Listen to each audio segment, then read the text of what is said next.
मी BS4 प्रतिनिधी सूरज भिलकर। मी कस्तुरजन park या ठिकाणी मी इथं आलेला आहे। मी बाळासाहेब साहेबांचा मोठा कार्यक्रम इथं आयोजित केलेला आहे काही कार्यकर्त्यांनी। आपण मित्र हो बघू शकता इथं बॅनर लागलेले आहेत, पण बाबासाहेबांची फोटो नाही आहे त्या बॅनरवर। म्हणजे आपण ज्या व्यक्तीनं संविधान लिहिलेलं आहे त्याच व्यक्तीची फोटो नाही, हे खूप मोठी गोष्ट आहे। आपण बघू शकता इथं फक्त जे आहेत बाळासाहेब आहेत त्यांचे फोटो आहे, फक्त बाबासाहेबांची फोटो नाही आहे। मी विरोध करत नाही आहे, पण ज्या व्यक्तीनं संविधानाची भाकर दिली आम्हाला, जी आम्हाला भाकर चालली, त्यांचे ज्यात फोटो नाही आहे म्हणजे किती मोठी गोष्ट आहे। एक अशी मोठी गोष्ट आहे का आपण म्हणू शकतो का फक्त पॉलिटिक्स असंच असते का, ज्या पद्धतीमध्ये बाळासाहेबांची फोटो फक्त मोठी आणि बाबासाहेबांची एक फोटोसुद्धा नाही आहे, हे खूप मोठी गोष्ट आहे। आपण काही मित्रगण उभे आहेत, आपण बघू शकतो साहेब तुम्ही तर कसे झाले? मी बाळासाहेबांचं भाषण ऐकायला आलो आहे। बरं, बाळासाहेबांचे तुम्ही भाषण तर ऐकायला तुम्ही आले, पण मला एक सांगा, इथे तुम्ही वंचितवाले आहे का? नाही, वंचितचा नाही, मी फक्त वाचक आहे। बरं, वाचक का? मला एक सांगा, इथं जे बॅनर आहे बाॅनरमध्ये बाबासाहेबांची फोटो नाही आहे, तुमचं म्हणणं काय त्याबद्दल? नाही, असं काही नाही, जागेचा अभाव असल्यामुळे तो कदाचित केला नसेल। एक ठीक आहे, पण त्या ठिकाणी बघा कुठेच नाही आहे बाबासाहेबांचा एक बी फोटो नाही आहे। त्या म्हणण्यात त्याच्यात तुमचं काय म्हणणं आहे? नाही, असं काहीच नाही, तो मोठा इश्यू नाही आहे। तो नाही, मोठा इश्यू नाही आहे। मला एक वाटलं, मी ज्या व्यक्तीनं संविधान लिहिलं एवढं मोठं, मी त्याच्यात खूप मोठा हे करतो। आज त्यांची फोटो नाही आहेत, हे मला खूप वाटलं। स्टॅच्यू ठेवलेला स्टॅच्यू आहे, पण बॅनर उभी तर नाही ना। असं काही छोटा मोठा तो इश्यू नाही। असं काही लोकांचं म्हणणं आहे, काही तो इश्यू नाही आहे।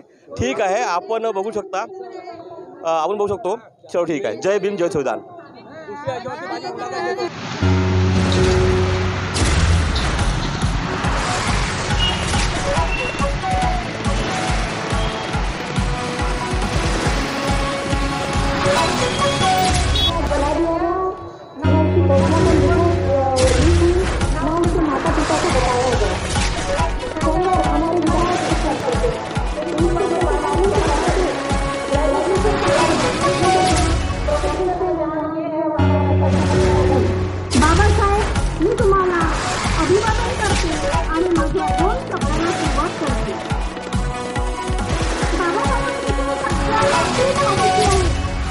डॉक्टर बाबासाहेब हे आपल्या भारत देशाचे रत्न आहेत,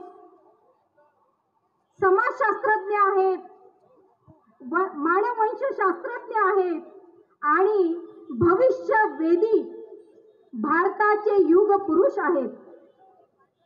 डॉक्टर बाबासाहेब आंबेडकरांच्या कालखंडामध्ये स्त्रियांना कसल्याही प्रकारचं स्वातंत्र्य नव्हतं, हे बाबासाहेबांनी जाऊन बघितलं आणि मग त्यांना असं वाटलं कुठेतरी की या स्त्रियांविषयी आपण कार्य करायला पाहिजे।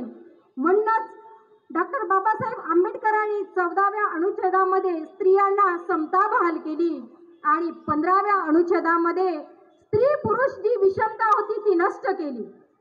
बघा, आपण सगळ्यांना माहिती आहे, आपण स्त्रियांना उमेद म्हणतो नाही, डॉक्टर बाबासाहेब आंबेडकर म्हणायचे की स्त्री ही वन मॅन आहे, तिला सुद्धा एक स्वतंत्र असं अमूल्य मूल्य आहे, मूल्य तिच्यामध्ये, ते तिने ओळखायला पाहिजे।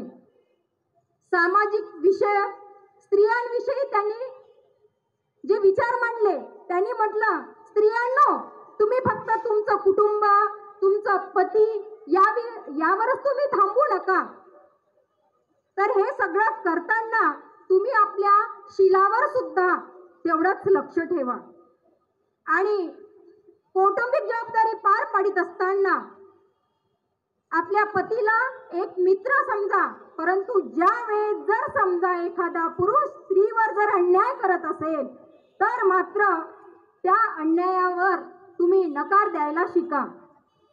परत आजच्या काळामध्ये सगळेच जण ऐश्वर्याच्या मागे लागले,